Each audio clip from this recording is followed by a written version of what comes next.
Hello, my name is Jared Irving with the Everett Police Department. Today we're going to go over portable fire extinguishers. Many of us have used portable fire extinguishers in our career, and it's highly likely that we'll do that again. For this year's PSR, I've asked for the help of the Everett Fire Department to do that. So come on, let's go. I just don't think it's a good idea. They don't want any part of this. It's something we offered to every city employee. We even offered the training to the public. Then why don't you get fire prevention to do it? I mean, they do this all the time. This is important enough that we will do it here from our office. We should give them the best. They are cops. They don't want this. I want you to improve your attitude and get this done. Isn't there a union issue with them doing our job? I mean, aren't they taking away our work? Isn't it some kind of unfair labor practice? You know, if I get to carry a taser, yeah, because they can't take my job away from me. Please don't make me order you to do this. They need it, and they know they need it. I would be happy to do it as long as they teach me how to do a pit maneuver. I want you to contact Lieutenant Irving. Lieutenant Irving? You know, he used to be a firefighter before he turned to the dark side. Hey guys, I'm right here. Jared? Yeah, about that video? Well, Captain Stainer was just telling me how he'd love to help you out with that. Uh-huh, I heard. Really? Can I talk to you for a sec, Stainer?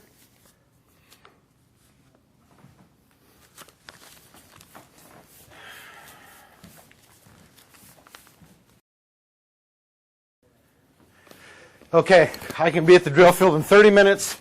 We can get this going. I got to get the extinguisher prop and those extinguishers. I'll meet you there. What did you say to him?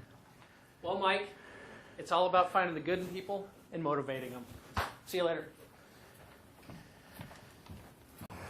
We're currently at Everett Fire Department's drill field. Lieutenant Irving hasn't arrived yet. I suspect he had to stop by a fire station to ask directions.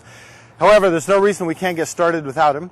I'd like to start by reviewing the 4 different types of fires. There's Class A fires, Class B fires, Class C, and of course Class D fires.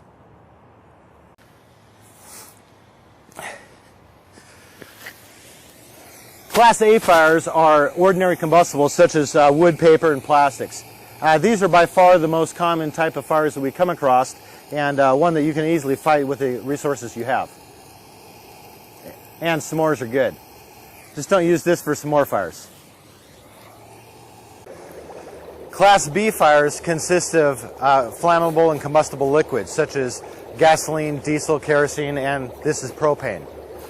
A wide variety of those, and the best extinguishing agent we have for that is the ABC extinguisher you have in your vehicles. One thing that I can tell you that Lieutenant Irving can't do is this. Class C fires are for energized electrical equipment. It's important to recognize that this is only for energized equipment. If the equipment has no power to it, it's not a Class C fire. Now, your typical ABC extinguisher will put these out effectively. I want to reiterate, though, that first and foremost, our goal is to turn the power off. One example I had as a young firefighter that really pressed this point home with me was a car fire that was on I-5 where several bystanders had used fire extinguishers to try to put out this engine fire.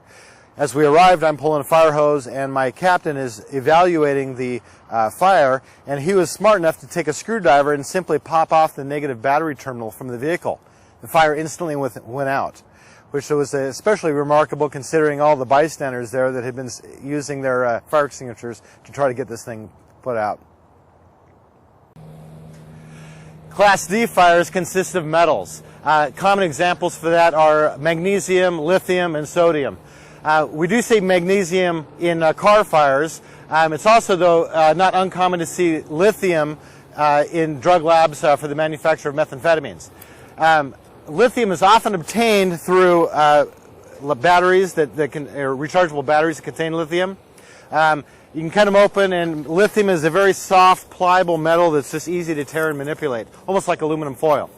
One thing about lithium, it's actually water reactive. So when lithium comes in contact with water, it actually off-gases hydrogen. You might be able to see here there's some bubbles starting to form. Being the firefighter that I am, I want to light those. Right there you can actually see now it's the lithium, not the hydrogen, that's actually burning in a puddle of water. A fairly unique circumstance, to be sure. When it comes to Class D fires, one thing I want to reiterate is that the fire extinguishers you have available to you are not going to work on Class D fires. Typically, when it comes to a fire extinguisher specifically for that chemical, there's extinguishers made just for that chemical. You'll see those at Boeing, at Fluke, and other industrial facilities. But what you have in your vehicle will not work on a metal burning fire. When we're talking about fire extinguishers, there's several different types of fire extinguishers I want to review with you. One of my personal favorites is a pressurized water extinguisher. You guys have seen these. These are only for Class A fires, so not effective on Class B, certainly not effective on C, and as we've seen, Class D fires don't do well with water anyway. Again, I'm a big fan of these extinguishers for a couple of different reasons. First of all, there's nothing better when it comes to a Class A fire than water. But secondly, I've picked these up at garage sales for $5 or $7 a piece, and I have several of these at home, and my kids love to use these for water fights, and of course, they're very effective for that. But the upside to that is my kids have more time using fire extinguishers than many professionals that I know. There's something to be said about that. And quite honestly, when it comes to actual water fights, just nothing beats a pressurized water extinguisher. So very nice, very effective, and they're cheap. You can also refill these on your own. So just using a regular air-filled chuck, fill it up with water, press it full of air, and the thing's ready to go. So we also have a CO2 extinguisher, which is for Class C fires. Technically, it's supposed to be able to do Class A and Class B. It does work pretty well on Class B. Class C is really where this excels at. One problem with this, even though it is rated, or you can put out Class A fires, it's not that effective against it. So this really is to be considered for both for either Class B fires or Class C. These right here, you can see, don't have a gauge on them at all. These are actually weighed, and they simply have the big horn on here, and they are used to just shoot out a stream of carbon dioxide. And they're fun in the winter too. Makes it snow.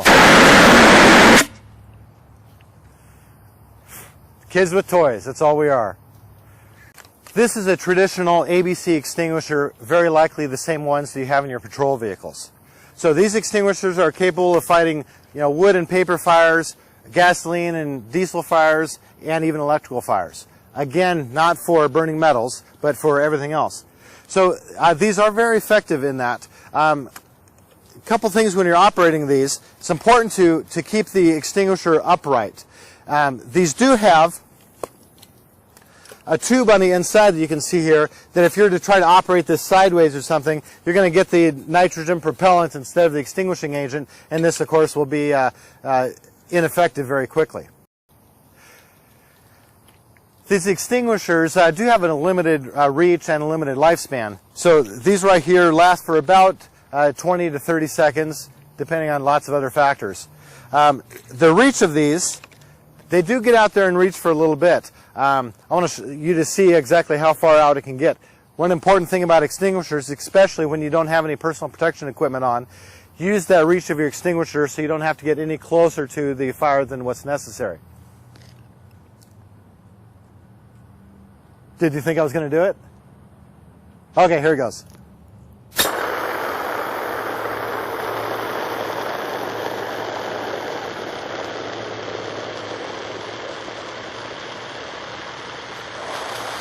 And there I'm just getting mostly nitrogen. Class D extinguishers, of course, are for burning metals. Now, these aren't typically extinguishers you'd find out in the community. Where we do see them is where they do the manufacturing and milling of chemicals like lithium and magnesium, like Boeing and Fluke. They might operate with those. So at places where they do these millings, there will be the Class D extinguishers for that appropriate metal nearby. These aren't things you see out in the community often at all. Even fire engines, we don't carry Class D fire extinguishers. You should also be aware there's what's called a Class K extinguisher. A Class K extinguisher is specifically for use in kitchens where they have deep fat fryers and where they are specifically designed to be used for hood fires and grease fires. So those, unless you're actually dealing in a commercial kitchen, you won't see those, but I do want you to be aware that they are out there. To use the fire extinguisher, the best way is to remember the acronym PASS. That stands for pull, aim, squeeze, sweep. Of course, the P is for pull. Pull the pin. Sounds obvious, and I know you folks out there are better than some, but make sure you get that pin pulled. By the way, sometimes these can be a little bit tricky. It does help if you twist the pin, then it pulls out relatively easy. P's done. A stands for aim. And of course, we're aiming at the base of the fire, not up in the flames. That's not actually where the problem is. We want to be at the base of the fire where the combustion is actually taking place. Whether you have an extinguisher with a hose like this or just a short nozzle, make sure you're aiming at the base of the fire. The first S is for squeeze. I'm going to squeeze the handle, discharging the extinguisher. I can bet you guys have that figured out. The last S is for sweep. I'm going to take the nozzle and I'm going to sweep the fire away from near to far, pushing that away from me. Also keep in mind that you need to discharge this extinguisher upright, not on its side, so the pickup tube doesn't pull out just nitrogen. I want to demonstrate the pass technique real quick. So again, I'm going to pull the pin, aim the nozzle, squeeze the handle, sweep it away.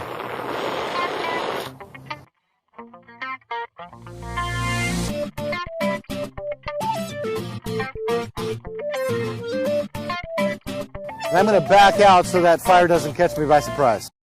There's always the question about how much fire a fire extinguisher of this size can put out.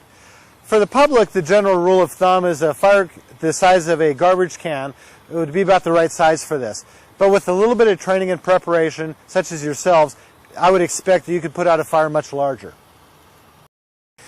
So this extinguishing agent certainly doesn't taste very good, but it's not very harmful. There are MSDSs or chemical material safety data sheets which give you information about it, but it's not that harmful for you, but it sure doesn't taste good. I would also suggest that if any of this gets on your vehicle or any other vehicle, that you get that washed off right away because it's not very good for the finish of cars. You know, another sidebar here. Do all of you have fire extinguishers at home? So make sure that you do have a fire extinguisher at home that is readily accessible and that the adults in your home know how to use properly. By all means, feel free to share this video with them just so we can get this knowledge out there so people can best use a fire extinguisher. These ABC extinguishers are very good for Class A fires. However, there is one extinguishing agent that's even better.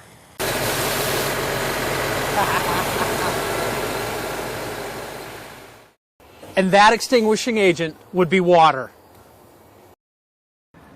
Extinguisher use is very simple once you understand the fundamentals. So I encourage you to remember the acronym PASS. Pull, aim, squeeze, and sweep. Use the reach of your extinguisher so you don't have to get too close. Once the fire is out, remember that it could still potentially reignite. So keep an eye on it and just make sure that it's really out. And now please take this knowledge home with you. I would really like for you to be able to take this information home so your loved ones would also be able to use the fire extinguisher appropriately. And now, thank you for your attention. I hope you've enjoyed this, and right now, it's time for some training of my own.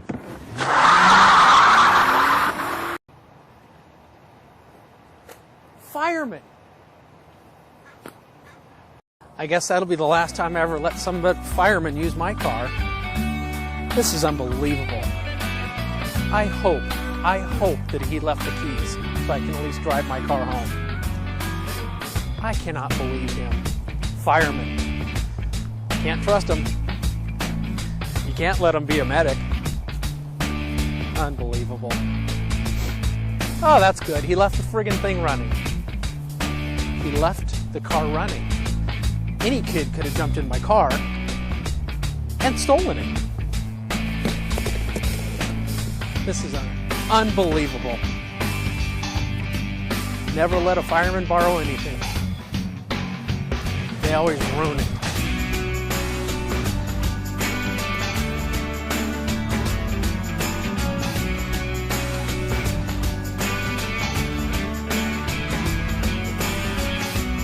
And it's locked!